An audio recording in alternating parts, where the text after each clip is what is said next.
السلام علیکم ورحمۃ اللہ وبرکاتہ۔ ان الحمد للہ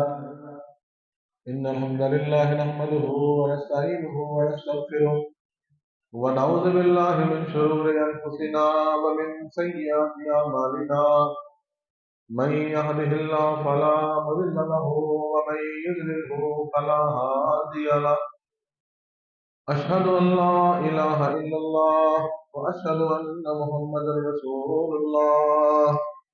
أعوذ بالله السميع العليم من الشيطان الرجيم من همزه ونفسه ونفثه، بسم الله الرحمن الرحيم۔ يا أيها الذين آمنوا اتقوا الله حق تقاته ولا تموتن إلا وأنتم مسلمون۔ يا أيها الناس اتقوا ربكم الذي خلقكم من نفس واحدة وخلق منها زوجها وبث منهما رجالا كثيرا ونساء، واتقوا الله الذي تساءلون به والأرحام إن الله كان عليكم رقيبا۔ يا أيها الذين آمنوا اتقوا الله حق تقاته ولا تموتن إلا وأنتم مسلمون۔ اللهم صل على محمد وعلى آل محمد كما صليت على إبراهيم وعلى آل إبراهيم إنك حميد مجيد۔ اللهم بارك على محمد وعلى آل محمد كما باركت على إبراهيم وعلى آل إبراهيم إنك حميد مجيد۔ أما بعد فإن خير الحديث كتاب الله وخير الهدي هدي محمد صلى الله عليه وسلم، وإن شر الأمور محدثاتها وكل محدثة بدعة وكل بدعة ضلالة وكل ضلالة في النار۔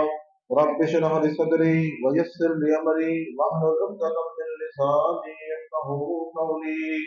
رب زدنا علما رب زدنا علما رب زدنا علما۔ أعوذ بالله من الشيطان الرجيم۔ إن الذين آمنوا وعملوا الصالحات وأقاموا الصلاة وآتوا الزكاة لهم أجرهم عند ربهم ولا خوف عليهم ولا هم يحزنون۔ ہر قسم کی حمد و ثنا، تعریف، توصیف، بزرگی، بڑائی، عظمت، جلال، شان اللہ تبارک و تعالیٰ کی۔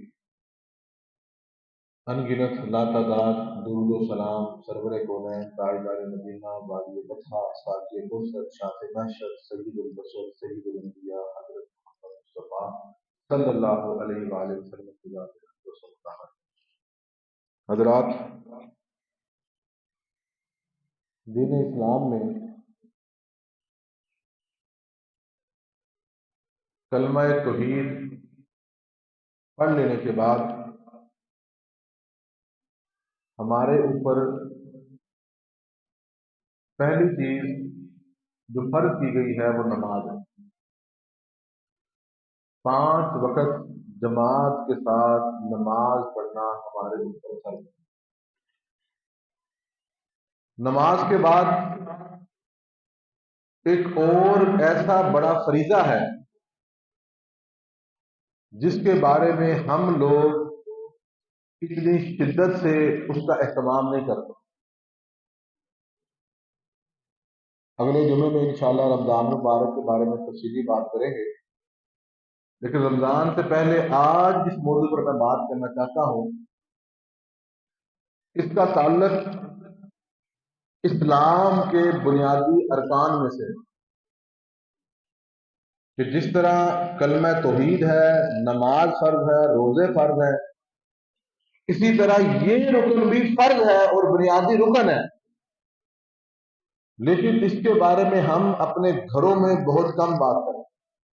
فرض یہ بھی اتنا ہی ہے۔ وہ کیا چیز ہے؟ اللہ تعالیٰ قرآن مجید میں فرماتے ہیں ان الذین آمنوا وعملوا الصالحات، بے شک وہ لوگ جو ایمان لے کر آئے اور نیک عمل کیے۔ نیک عمال میں پہلی چیز کیا ہے؟ اقاموا الصلاۃ، نماز کو قائم کیا، اور دوسری چیز فرمایا وآتوا الزکوٰۃ، اور زکوٰۃ ادا کی۔ ہمارے آج کے خطبہ جمعہ کا موضوع زکوٰۃ ہے۔ ہم گھروں میں بچوں کو نماز کے بارے میں کہیں کہ نماز پڑھ لی، نہیں پڑھی چلو پڑھو۔ رمضان آ گیا، گھروں میں رمضان کے بارے میں ہم بات کرتے رہتے ہیں کہ رمضان آ رہا ہے، تیاری کر لیں نماز کی، روزوں کی، سحری افطاری کا بندوبست کر لیں، یہ کر لیں وہ کر لیں، لیکن گھروں میں زکوٰۃ کے بارے میں بہت کم بات ہوتی ہے، حالانکہ فرض یہ بھی اسی طرح ہے۔ اللہ نے قرآن مجید میں 82 مقامات 82 مقامات ایسے ہیں جہاں پر نماز کے فوری بعد زکوٰۃ کا ذکر ہے۔ اقیم الصلاۃ و آتوا الزکات، اقیم الصلاۃ و آتوا الزکات، نماز قائم کرو اور زکوٰۃ ادا کرو۔ لیکن آج ہم اپنے گھروں میں زکوٰۃ کی فرضیت، اس کی اہمیت اور اس کو ادا کرنے کے بارے میں بات نہیں کرتے، حالانکہ یہ ہمیں کرنی چاہیے۔ یاد رکھیں جو زکوٰۃ ادا نہیں کرتے اپنے مال سے، ان کا مال حرام ہو جاتا ہے۔ زکوٰۃ کا لفظی ترجمہ ہے پاکیزہ، پاک کرنا۔ گویا کہ جو مال آپ نے کمایا ہے، اگر اس میں سے آپ 2.5% اللہ کے راستے میں نہیں ادا کرتے تو آپ کا وہ بقیہ مال حرام ہو جاتا ہے۔ اس 100 روپے میں سے، اس 100 ارب میں سے، 100 کروڑ میں سے 2.5% مال اللہ کے راستے میں ادا کریں گے، آپ کا بقیہ مال حلال ہو جائے گا، وگرنہ وہ شریعت کی منہ سے حرام ہے۔ خود بھی حرام کھائیں گے اور اپنے بچے کو بھی حرام کھلا رہے ہیں۔ ایک بندہ جو کہتا ہے میں اپنا بڑا محنت سے مال کما رہا ہوں، رزق حلال کما رہا ہوں، چوری ڈکیتی نہیں کرتا، تو میرا مال تو حلال ہے۔ یاد رکھیں اگر وہ زکوٰۃ نہیں دیتا تو پھر بھی وہ مال حلال نہیں رہے گا، حرام ہو جائے گا، جس مرضی سے، جس مرضی مسلک سے آپ یہ مسئلہ پوچھیں۔ اللہ اکبر۔ اللہ کے نبی صلی اللہ علیہ وسلم نے فرمایا بنی الاسلام علی خمس، لوگوں اسلام کی بنیاد 5 چیزوں پر ہے۔ شہادہ اللہ الہ الا اللہ وان محمد رسول اللہ، پہلی چیز، پہلا رکن کلمہ توحید ہے۔ دوسرا فرمایا اقام الصلاۃ، نماز کا قیام، اور تیسرا فرمایا وایتاء الزکات، زکوٰۃ کا ادا کرنا، پھر بصوم رمضان، رمضان کے روزے، وحج البیت، اور بیت اللہ کا۔ اس لیے یاد رکھیں قرآن اور سنت سے زکوٰۃ کی فرضیت ثابت ہے۔ جس طرح نماز فرض ہے اسی طرح زکوٰۃ فرض ہے۔ اللہ اکبر۔ اللہ نے اس کے بارے میں بڑے فضائل بھی بیان کیے۔ یہ جو آیت میں نے آپ کے سامنے پڑھی کہ وہ لوگ جنہوں نے نیک اعمال کیے، نماز قائم کی، زکوٰۃ ادا کی، اللہ فرماتا ہے لہم اجرہم عند ربہم ولا خوف علیہم ولا هم یحزنون۔ پہلی چیز یہ ہے کہ اللہ انہیں جنت عطا کریں گے، اور قیامت کے دن ان کے لیے کوئی خوف نہیں ہوگا، ولا هم یحزنون، اور اللہ فرماتا ہے نہ وہ غمگین ہوں گے، انہیں کوئی پریشانی نہیں ہوگی جہنم میں کہ میں نے جہنم میں جانا ہے، مجھے عذاب ہوگا۔ اللہ فرماتے ہیں ایسا نہیں ہوگا، ان کے لیے اتنا بڑا اجر ہے، اور وہ قیامت کے دن بڑے سرخرو ہوں گے، بغیر کسی خوف کے، بغیر کسی غم کے اللہ انہیں جنت عطا فرمائے۔ تیسری بڑی فضیلت، اللہ اکبر، اللہ فرماتے ہیں الذین یقیمون الصلاۃ ویؤتون الزکات، وہ لوگ جو نمازیں قائم کرتے ہیں اور زکوٰۃ ادا کرتے ہیں، وَهُمْ بِالْآخِرَةِ هُمْ یوقنون، اور آخرت پر وہ یہ یقین رکھتے ہیں، اولئک علی ھدی من ربہم واولئک هم المفلحون۔ اللہ فرماتا ہے جو یہ کام کریں، نمازیں پڑھیں، زکوٰۃ دیں، آخرت پر یقین رکھیں، فرمایا اولئک علی ھدی من ربہم، تو سمجھ لو یہ اللہ کی طرف سے ایسے لوگ ہدایت پر ہیں، اور یہی لوگ فرمایا مفلحون، فلاح پانے والے ہیں۔ یہ اللہ نے سورہ بقرہ کے شروع میں یہ باتیں بیان فرمائی۔ ایک ذاتی شخص اللہ کے رسول کے پاس آیا، بڑی توجہ سے یہ واقعہ سننے والا ہے۔ اللہ کے رسول کے پاس آیا، کہنے لگا یا رسول اللہ مجھے کوئی ایسا عمل بتا دے مختصر کہ میں ان پر عمل کروں اور اللہ مجھے جنت دے دے، سیدھا سیدھا راستہ مجھے بتائیں۔ یہ گاؤں کے لوگ بڑے سادہ اور سیدھے چلنے والے، آج کل تو فرق نہیں رہ گیا، دیہات میں اور شہر میں مکسنگ ہو گئی، لیکن پہلے ایک فرق ہوتا تھا دیہات کے لوگوں کے مزاج کا اور شہر کے لوگوں کے مزاج کا۔ اب اگر وہ فرق نہیں رہ گیا، تو پہلے وہ سیدھی سی بات پوچھتے تھے، بھائی یس نو کی بات کرو، ہاں اور نہ میں بتائیں تاکہ اس پر عمل کریں۔ انہوں نے کہا یا رسول اللہ کوئی ایسا عمل بتائیں مختصر کہ جس کے اوپر میں عمل کروں اور ساتھ آپ گارنٹی بھی دے دیں کہ مجھے اللہ جنت بھی دے دے۔ آپ نے فرمایا ٹھیک، فرمایا تعبد اللہ لا تشرک به شیئا، پہلا کام کیا کرنا ہے؟ اللہ کی عبادت کرنی ہے اور اس میں شریک نہیں کرنا، صرف ایک اللہ کی عبادت، اللہ کے سوا کوئی کچھ نہیں، اسی کی عبادت کرنی ہے۔ وتقیم الصلاۃ المکتوبہ، اور فرض نمازیں پڑھنی ہے، نفل دل کرے پڑھ دو، نہ کرو نہ کرو، تہجد نہیں پڑھی جاتی نہ پڑھیں، اشراق نہیں پڑھ سکتے نہ پڑھیں، نوافل نہیں پڑھتے نہ پڑھیں، لیکن فرمایا تقیم الصلاۃ المفروضہ، فرض نماز پڑھنی ہے۔ انہوں نے کہا جی دو، تیسری فرمایا وتؤدی الزکوٰۃ المفروضہ، اور تیسرا کام جو فرضی زکوٰۃ ہے وہ تم نے ادا کرنی ہے، جو زکوٰۃ فرض ہے تمہارے مال پر وہ دینی ہے، باقی صدقہ نہ کرو، لیکن جو فرض تمہارے اوپر ہے زکوٰۃ، فرمایا وہ تم نے ادا کرنی ہے۔ وتصوم رمضان، اور تم نے رمضان کے روزے تمہارے پر فرض ہے، تم نے وہ رمضان کے روزے رکھے۔ جاتی نے کہا یا رسول اللہ، یہ جو باتیں آپ نے بتا دی نا، میں انہی پر عمل کروں گا، میں ان سے زیادہ کچھ نہیں کروں گا۔ پر میں ٹھیک ہے انہی پہ عمل کر، اس سے زیادہ کچھ نہ کر۔ اس بندے نے ڈن کیا اور چلا گیا۔ اللہ کے رسول نے فرمایا من سرہ ان ینظر الی رجل من اہل الجنہ، کہ جس بندے کو یہ بات پسند ہے کہ وہ کوئی جنتی بندہ دیکھ لے، جس کے دل میں یہ خواہش ہے کہ مجھے کوئی جنتی بندہ نظر آ جائے، فرمایا فلینظر الیہ، تو وہ اس بندے کو دیکھ لے، یہ جنتی بندہ جا رہا ہے۔ یہ اللہ کے رسول صلی اللہ علیہ وسلم نے فرمایا۔ اور ہمارے لیے کیا کہ جو اس نے باتیں کی آج بھی وہ عمل کر رہے ہیں، اللہ تعالیٰ نے جنت دے دے۔ ایک اور حدیث حضرات یاد رکھیں، جو مال ہے جس کو اللہ تعالیٰ مال دے دیتا ہے، ایک قدرتی اور فطرتاً چیز ہے کہ جب مال آتا ہے وہ اپنے ساتھ خوشحالی لے کر آتا ہے، جب خوشحالی آتی ہے تو اس کے ساتھ شر پیدا ہو جاتا ہے،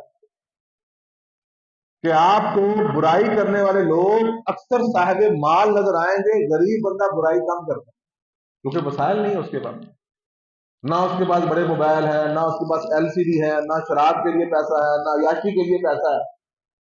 غریب بندے کی اور کیٹاگری ہے، امیر بندے کی اور کیٹاگری ہے۔ تو جب مال آتا ہے ساتھ تکبر، غرور، فساد اور دماغ بھی خراب ہو جاتا ہے۔ تو حضرت جابر سے روایت ہے قال رجل یا رسول اللہ من ان ادى الرجل زکات مالہ، اگر کوئی بندہ اپنے مال کی زکات ادا کر دے تو پھر کیا؟ فقال رسول اللہ من ادى زکات مالہ فقد ذهب عنه شرہ، جو بندہ اپنے مال میں سے اس کی زکات ادا کر دے، فرمایا اس کے ساتھ ہی جب زکات ادا کی جو مال کا شر ہے اللہ تعالیٰ وہ بھی لے جاتا ہے۔ کہ جو مال کا شر پیدا ہوتا ہے بندے کے اندر، کبھی آپ دیکھ رہے ہیں جو مال والا بندہ، اس کی تکبر، اس کی اکڑ، اس کے دماغ، اس کی بات آپ کو نظر آئے گا یار اس کے پاس پیسہ ہے تو اس لیے ایسی باتیں کرتے۔ اگر آپ مال کے فتنے سے محفوظ رہنا چاہتے ہیں اور آپ اپنی اولادوں میں خوشیاں دیکھنا چاہتے ہیں، آپ اپنی اولاد میں بھی برکتیں، دین اور نیکی دیکھنا چاہتے ہیں، تو پھر آپ یاد رکھیں اب سے پہلے اپنے مال کی زکات دینے کا عہد کریں۔ ہماری روٹین کیا ہے؟ بڑے بڑے سمجھدار بندے، بڑے بڑے سمجھدار بندے، صاحب مال، عقل، شعور، فکر، سارا کچھ ہے، انہوں نے کہیں زکات دیتا ہے؟ ہاں جی دینا نہیں، کتنی جی؟ بس بے صاحب ہی دینا نہیں، بے صاحب، بس اپنے آپ جیڑا آتا 100 دیتا، 50 دیتا، دتی جاننا، پتا کوئی نہیں کتنی دیتی۔ تو یہ کراتا ہے کہ جی میں جی بڑے مال خرچ کرتا ہوں۔ یہ ایسی ہے جیسے کسی پوچھے بھائی تو نماز پڑھتا ہے؟ وہ کہتے ہیں پڑھتا ہے۔ کتنی؟ پڑھی جانا، یہی پتا کوئی نہیں کتنی پڑھ لی ہے، کسی دن 5 پڑھ لی، کسی دن 10 پڑھ لی، کسی دن 15 پڑھ لی، کسی دن نہیں پڑھتی، یہ تو نماز ہے۔ اور بھائی اللہ نے نماز 5 ٹائم 5 نمازیں دن میں فرض کی ہیں، جو 5 نمازیں فرض ادا کرتا ہے وہی نمازی ہے۔ یہ جو پارٹ ٹائم نمازی ہے، کبھی پڑھ لی کبھی نہ پڑھ لی، پھر وہ کہیں میں نمازی ہوں، بھائی وہ نمازی نہیں ہے، وہ ایک نماز کا نمازی ہے، 2 کا نمازی ہے، جو نماز فرض کا، پنجگانہ نماز کا فرض نماز ہے وہ نہیں پڑھ رہے۔ پھر ایسی ہے جو بندہ کہ ہاں جی تم اپنی ڈیوٹی دیتے ہو، ہاں جی میں ڈیوٹی دیتا ہوں، کس ٹائم میں کبھی چلا جاتا ہوں کبھی نہیں جاتا، بھئی یہ ڈیوٹی ہے؟ یہ ڈیوٹی نہیں ہے۔ ایسے ہی وہ لوگ جو زکوٰۃ کے مد میں خرچہ کرتے ہیں لیکن بے ترتیب خرچ کرتے ہیں، کوئی حساب نہیں ہے، اور بھائی یہ زکوٰۃ بھی نہیں ہے۔ زکوٰۃ کا اصول کیا ہے؟ فرض ہے، دین کا ایک نظام ہے، ایک سسٹم ہے. کوئی آپ سے پوچھے نماز کے یعنی زور میں کتنے فرض ہیں، اثر کتنے فرض ہیں، بتا سکتے ہیں؟ ہر بندہ ہی بتا سکتا ہے. اور اسی طرح میرے بھائی یہ جو زکوٰۃ ہے اس کا پورا نظام ہے، اللہ نے رکھا ہے. حدیث کی ہر کتاب میں کتاب الزکوٰۃ موجود ہے. ہر حدیث کی کتاب میں کتاب الزکوٰۃ موجود ہے. جس کی جو کمائی ہے اس کے اوپر اللہ تعالیٰ نے اس کا نصاب رکھا ہے کہ بھائی اتنا مال ہوگا تم نے زکوٰۃ ادا کرنی. یہ جو بے ترتیبی ہمارے صدقے ہیں وہ زکوٰۃ کیٹیگری میں نہیں آ رہے. آج کا خطبہ جمعہ اسی لیے کہ اپنی عادت بنائیں یکم رمضان المبارک سے پہلے پہلے اپنے مال کا مکمل ڈیٹا نکال لیں، اس کا حساب کریں. رمضان کے اندر کیونکہ صدقات اور نوافل کا ثواب اللہ تعالیٰ بہت بڑھا کے لا کے دیتا ہے. اپنی روٹین بنا لے کہ یکم رمضان سے پہلے پہلے میں نے حساب کرنا ہے اور یکم رمضان سے میں نے اپنی زکوٰۃ چالو کرنی. ایک زندگی کی ایک روٹین بنائے. رمضان میں روزے بھی رکھتے ہیں تو رمضان میں زکوٰۃ بھی اپنی ادا کرنا شروع کریں، اس میں آپ کو ثواب زیادہ ملے. آج اسے جو آپ کے پاس جو کچھ مال ہے، آخر میں بات کریں گے اس بارے میں، آپ اس کی باقاعدہ کیلکولیشن کریں. ایک تو آپ کو پتا ہو، عقل کی بات ہے، شعور کی بات ہے، آپ کا اپنا بجٹ پتا چلے کہ بھائی آپ کے پاس کیا ہے. آپ نے پچھلے سال کتنا مال کی زکوٰۃ دی؟ اگر پچھلے سال آپ کے پاس 1 کروڑ تھا تو آپ نے 2.5 لاکھ کی زکوٰۃ دے دی. اگر اس سال آپ 5 لاکھ کی زکوٰۃ دے رہے ہیں تو اس کا مطلب ہے آپ کے پاس 2 کروڑ روپے ہے. آپ کو اپنا بھی تو پتا چلے کہ آپ کہاں پر کھڑے. یہ جو ہے کہ میں نے 500 دے دیا، اس کو 1000 دے دیا، جس کو 2000 دے دیا، بھائی میری زکوٰۃ تو بہت ہو گئی. اور نہیں بھائی، زکوٰۃ کا حساب کریں. اللہ اکبر. اللہ کے رسول صلی اللہ علیہ وسلم نے اور قرآن مجید میں یاد رکھے جو زکوٰۃ نہیں دیتے ان کو مسلمان نہیں سمجھا. حضرت ابوبکر صدیق رضی اللہ تعالیٰ عنہ نے نبی صلی اللہ علیہ وسلم کی وفات کے بعد ایک قبیلے نے زکوٰۃ دینے سے انکار کر دیا. حضرت ابوبکر صدیق نے باقاعدہ لشکر تیار کیا کہ جاؤ ان کے ساتھ جہاد کرو، اور آپ نے کہا کہ میں واللہ لازمی ان لوگوں کے ساتھ جہاد کروں گا، لڑائی کروں گا جب تک وہ رسی بھی وصول نہ کر لوں جو اللہ کے رسول کو زکوٰۃ کی مد میں دیا کرتے تھے. فرمایا یہ بات نہیں ہے کوئی نماز میں اور زکوٰۃ میں فرق کر دے. تو قبیلے والوں نے کہا یہ تو زکوٰۃ نہیں تو ٹیکس ہے، ہم نہیں ادا کرتے. اللہ کے رسول کے دور میں زکوٰۃ فرض سے فرض نہیں ہے. اور حضرت ابوبکر صدیق نے باقاعدہ ان سے لڑائی کی اور ان لوگوں نے آ کے معافی مانگی اور مکمل زکوٰۃ ادا کی. نظام زکوٰۃ اس قدر ضروری ہے. اللہ اکبر. اللہ کے نبی نے فرمایا ما منعکم الزکوٰۃ الا ابتلاہم اللہ بالسنین. فرمایا کوئی بھی قوم جو زکوٰۃ کا انکار کرے گی اس کا نتیجہ کیا ہوگا؟ اللہ تعالیٰ انہیں قحط سالی میں مبتلا کر دے. قحط سالی، رزق کی کمی پیدا ہو جائے گی ان لوگوں میں جو زکوٰۃ ادا نہیں کرتے. اللہ قرآن میں فرماتے ہیں فَإِن تَابُوا وَأَقَامُوا الصَّلَاةَ کہ اگر وہ لوگ جنہوں نے انکار کیا اگر وہ توبہ کر لیں، نمازیں قائم کریں اور زکوٰۃ دیں، فَإِخْوَانُكُمْ فِي الدِّينِ فرمایا تو وہ تمہارے دین میں بھائی ہیں. اللہ کے رسول نے فرمایا مانع الزکوٰۃ یوم القیامہ فی النار.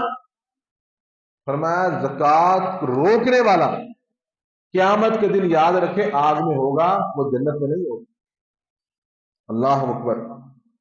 قرآن مجید میں اللہ فرماتے ہیں وَلَا يَحْسَبَنَّ الَّذِينَ يَبْخَلُونَ بِمَا آتَاهُمُ اللَّهُ مِنْ فَضْلِهِ وَلَا يَحْسَبَنَّ. قرآن میں اللہ کہتا ہے کہ وہ لوگ یہ گمان نہ کرے الَّذِينَ يَبْخَلُونَ جو بخیلی کرتے ہیں. کس بات کا بخیلی کرتے ہیں؟ بما آتاہم اللہ من فضلی کہ جو اللہ نے ان کو مال دیا ہے اس میں سے وہ بخیلی کرتے ہیں.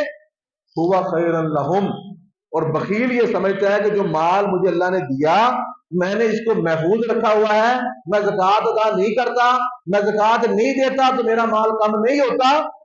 تو اللہ فرماتا ہے کہ وہ اس کو اپنے لیے بہتر نہ سمجھے.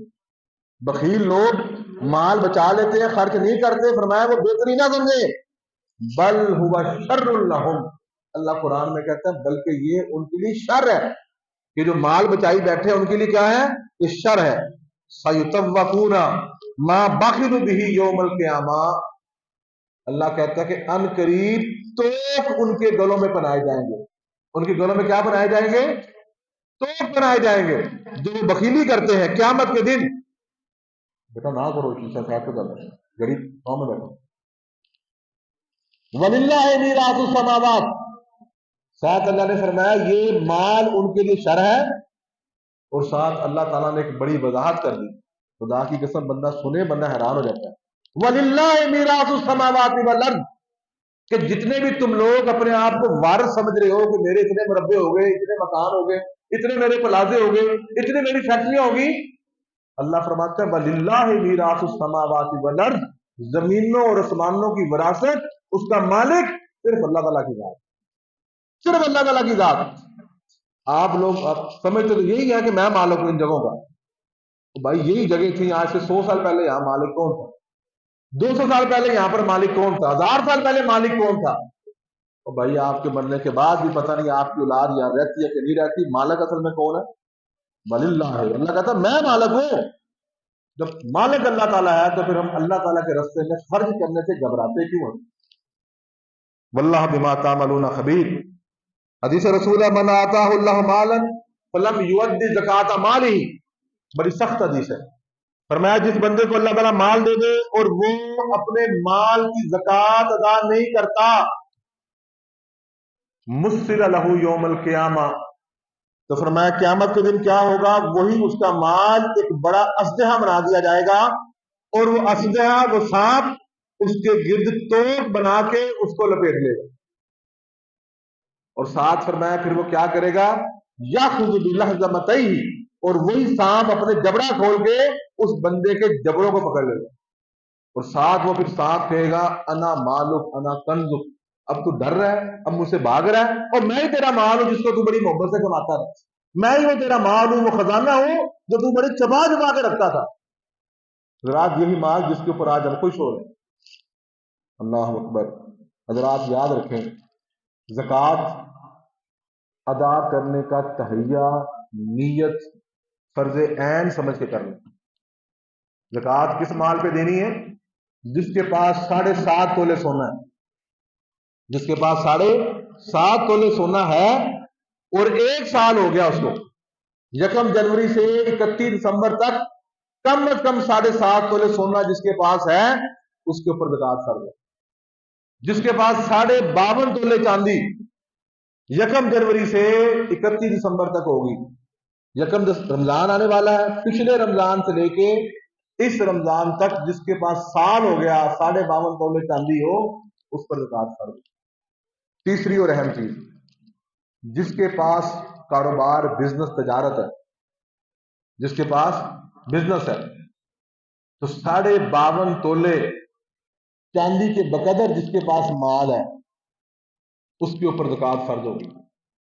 اب مال تجارت کے بارے میں ایک سادہ سی بات سمجھ لیں کہ آپ نے 1 سال پہلے 10 لاکھ کا مال اپنے مال تجارت میں ڈالا، اپنی دکان پہ ڈالا، اپنے کسی بزنس پہ ڈالا. 1 سال بعد اب آپ اس کا حساب کریں. 1 سال بعد اگر آپ کا وہ مال تجارت 12 لاکھ کا ہو گیا، 15 لاکھ کا ہو گیا، 20 لاکھ کا ہو گیا، 50 لاکھ کا ہو گیا، اس ٹوٹل کے اوپر آپ کے اوپر زکوٰۃ فرض ہے. بات سمجھ آئی آپ لوگوں کو کہ مال تجارت، بندہ کہتا ہے سونا تو نہیں ہے، چاندی تو نہیں ہے، 52.5 تولے چاندی کے بقدر اگر ایک ریڑھی بھی کوئی لگاتا ہے، سال پہلے ریڑھی لگائی ہے اور آج اس نے 1 رمضان سے پہلے حساب کیا، 52.5 تولے چاندی کی قیمت پتا کریں، اس کے بقدر اس کا مال تجارت موجود ہے. سال بعد گھاٹے پڑ گئے، نفع ہو گیا، آپ ایٹ دا اینڈ جمع کریں کہ بھائی یہ میرا مال تھا، میں نے 10 لاکھ کا کاروبار شروع کیا، آج 20 لاکھ ہو گیا، تو 20 لاکھ کے اوپر آپ اپنی زکوٰۃ ادا کریں. اللہ تعالیٰ سے دعا کرتے ہیں اللہ تعالیٰ ہمیں سب کو زکوٰۃ ادا کرنے کی توفیق دے. جو یہ بچے آئے بیٹھے ہیں اپنے والدین سے سوال کریں، چھوٹے بھائی اپنے بڑے بھائیوں کو، بڑے اپنے والدین کو بٹھائیں، باقاعدہ گھر میں زکوٰۃ کا نصاب لکھیں اور اپنے گھر میں تہیہ کریں. اپنے بچوں کا، ان کا سب کا ذہن بنائے کہ ہم نے اس دفعہ 1 رمضان المبارک کو زکوٰۃ دینی ہے. خدا کی قسم کھا کے کہتا ہوں زکوٰۃ دینا شروع کر دیں، اگلے رمضان انشاءاللہ 1 کو آپ کا مال ڈبل یا اس سے بھی زیادہ ہوگا، کم نہیں ہوگا. اللہ تعالیٰ ہمیں عمل کی توفیق عطا فرمائے. آج کا خطبہ جماعت زکوٰۃ کے بارے میں تھا. جو بھائی کاروباری بندے ہیں، تاجر بندے ہیں، وہ زکوٰۃ ادا کریں. جن کی فصلیں ہیں، فصل والے بھی 20 من گندم کے اوپر